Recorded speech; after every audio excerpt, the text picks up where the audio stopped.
नमस्कार विद्यार्थी मित्रांनो, स्वागत आहे तुमचं आपल्या यूट्यूब चॅनलवर। आज या व्हिडिओमध्ये आपण इयत्ता 7वीच्या इतिहास आणि नागरिकशास्त्र या पाठ्यपुस्तकातील नागरिकशास्त्रमधील धडा पहिला आपल्या संविधानाची ओळख याचा स्वाध्याय पाहणार आहोत। त्यामुळे व्हिडिओ नक्की शेवटपर्यंत पहा आणि व्हिडिओ आवडल्यास चॅनलला लाईक, शेअर आणि सबस्क्राईब करायला विसरू नका। तर चला व्हिडिओला सुरुवात करूया। आपला पहिला प्रश्न पहा। प्रश्न 1, पुढील संकल्पना स्पष्ट करा। यामधील पहिला प्रश्न आहे संविधानातील तरतुदी आणि या प्रश्नाचं उत्तर आहे देशाच्या कारभारासंबंधीच्या अनेक बाबींचा समावेश संविधानात केलेला असतो। या अनेक विविध बाबींनाच संविधानातील तरतुदी असे म्हणतात। या तरतुदीनुसारच देशाचा राज्यकारभार चालतो।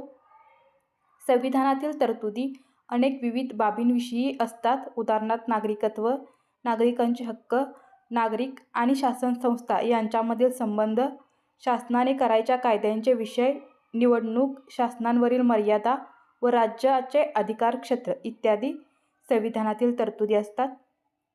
यातील दुसरा प्रश्न पहा, संविधान दिन आणि या प्रश्नाचं उत्तर आहे मसुदा समितीने तयार केलेले संविधान सभेने त्यास मान्यता दिली व त्याचा स्वीकार 26 नोव्हेंबर 1949 रोजी केला, म्हणून 26 नोव्हेंबर हा दिवस संविधान दिन म्हणून साजरा केला जातो। पुढचा प्रश्न पहा, प्रश्न 2, चर्चा करा।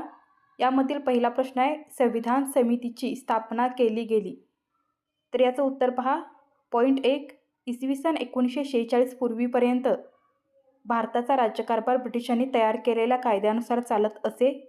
पॉईंट 2, स्वतंत्र भारताचा राज्यकारभार हा ब्रिटिशांनी तयार केलेल्या कायद्यानुसार चालणार नाही, तर तो भारतीयांनी स्वतः तयार केलेल्या कायद्यानुसार चालेल, असा स्वातंत्र्य चळवळीतील नेत्यांचा आग्रह होता।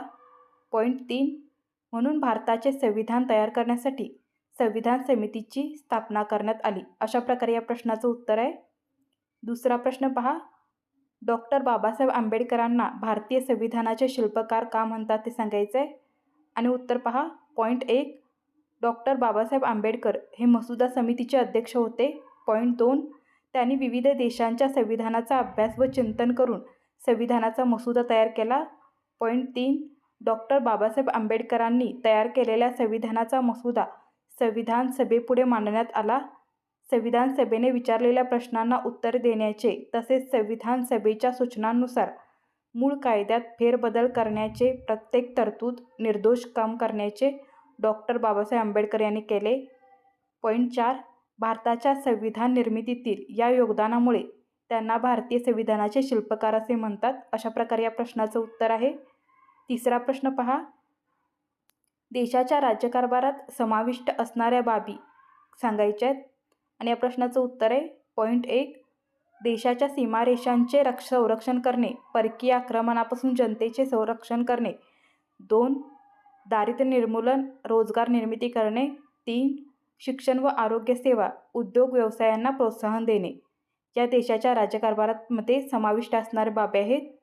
त्याचबरोबर चौथी पहा, दुर्बल घटकांचे संरक्षण, महिला, बालके व आदिवासींच्या प्रगतीसाठी उपाययोजना करणे। 5, आधुनिक काळातील शासनाला अवकाश संशोधनापासून ते सार्वजनिक स्वच्छतेपर्यंत सर्व बाबी देशाच्या राज्यकारभारात समाविष्ट असतात। अशा प्रकारे या प्रश्नाचं उत्तर आहे। तिसरा प्रश्न पहा, योग्य पर्याय निवडा। यामधील पहिला प्रश्न आहे कोणत्या देशाचे संविधान पूर्णतः लिखित नाही? ऑप्शन आहे अ अमेरिका, ब भारत, क इंग्लंड आणि ड यांपैकी नाही। आणि या प्रश्नाचं उत्तर आहे इंग्लंड या देशाचे संविधान पूर्णतः लिखित नाही। ऑप्शन क आपलं बरोबर आहे। दुसरा प्रश्न पहा, संविधान सभेचे अध्यक्ष कोण होते? आणि ऑप्शन आहे option a doctor Babasaheb Ambedkar, option ब डॉक्टर राजेंद्र प्रसाद, ऑप्शन क दुर्गाबाई देशमुख आणि ऑप्शन ड बी.एन. राव। आणि या प्रश्नाचं उत्तर आहे डॉक्टर राजेंद्र प्रसाद हे संविधान सभेचे अध्यक्ष होते। प्रश्न तिसरा पहा, खालीलपैकी कोण संविधान सभेचे सदस्य नव्हते? ऑप्शन आहे ऑप्शन अ महात्मा गांधी, ऑप्शन ब मौलाना आझाद, ऑप्शन क राजकुमारी अमृत कौर आणि ऑप्शन ड हंसाबेन मेहता। आणि या प्रश्नाचं उत्तर आहे महात्मा गांधी। ऑप्शन अ संविधान सभेचे अध्यक्ष नव्हते। ऑप्शन अ आपलं बरोबर आहे। प्रश्न 4 पहा, मसुदा समितीचे अध्यक्ष कोण होते? आणि ऑप्शन आहेत option a doctor Rajendra Prasad, option ब सरदार वल्लभभाई पटेल, ऑप्शन क डॉक्टर बाबासाहेब आंबेडकर आणि ऑप्शन ड जे बी कृपलानी। आणि या प्रश्नाचं उत्तर आहे डॉक्टर बाबासाहेब आंबेडकर हे मसुदा समितीचे अध्यक्ष होते. ऑप्शन क आपला बरोबर आहे. प्रश्न 4 पहा, तुमचे मत लिहा. यामधील पहिला प्रश्न आहे, शासनाला कोणकोणत्या विषयांवर कायदे करावे लागतात? आणि या प्रश्नाचं उत्तर पहा. पॉईंट 1, देशाच्या सीमारेषांचे संरक्षण करणे, परकीय आक्रमणापासून जनतेचे रक्षण करणे. पॉईंट 2, दारिद्र्य निर्मूलन, रोजगार निर्मिती, शिक्षण व आरोग्य सेवा. पॉईंट 3, उद्योग व्यवसायांना प्रोत्साहन, दुर्बल घटकांचे संरक्षण, महिला, बालके व आदिवासींच्या प्रगतीसाठी उपाययोजना इत्यादी अनेक विषयांबाबत शासनाला कायदे करावे लागतात. दुसरा प्रश्न पहा, 26 जानेवारी हा दिवस आपण प्रजासत्ताक दिन म्हणून का साजरा करतो? आणि या प्रश्नाचं उत्तर पहा. पॉईंट 1, 26 जानेवारी 1950 पासून संविधानातील तरतुदीनुसार देशाचा राज्यकारभार चालवण्यास सुरुवात झाली. पॉईंट 2, या दिवसापासून भारताचे प्रजासत्ताक राज्य अस्तित्वात आले, म्हणून 26 जानेवारी हा दिवस आपण प्रजासत्ताक दिन म्हणून साजरा करतो. तिसरा प्रश्न पहा, संविधानातील तरतुदीनुसार राज्यकारभार करण्याचे फायदे सांगायचे आहेत. आणि या प्रश्नाचं उत्तर आहे. पॉईंट 1, शासनाला नियमांच्या चौकटीत राहूनच राज्यकारभार करावा लागतो, त्यामुळे त्यांना मिळालेल्या अधिकाराचा किंवा सत्तेचा दुरुपयोग होण्याची शक्यता कमी असते. पॉईंट 2, संविधानात नागरिकांचे हक्क व त्यांच्या स्वातंत्र्याचा उल्लेख असतो. शासनाला ते हक्क हिरावून घेता येत नाहीत, म्हणून नागरिकांचे हक्क व स्वातंत्र्य सुरक्षित राहते. पॉईंट 3, सत्तेच्या गैरवापराला किंवा मनमानी कारभाराला वाव नसतो. पॉईंट 4, नागरिकांच्या कर्तव्यांचा उल्लेख संविधानात असल्याने नागरिकांची जबाबदारीही निश्चित होते.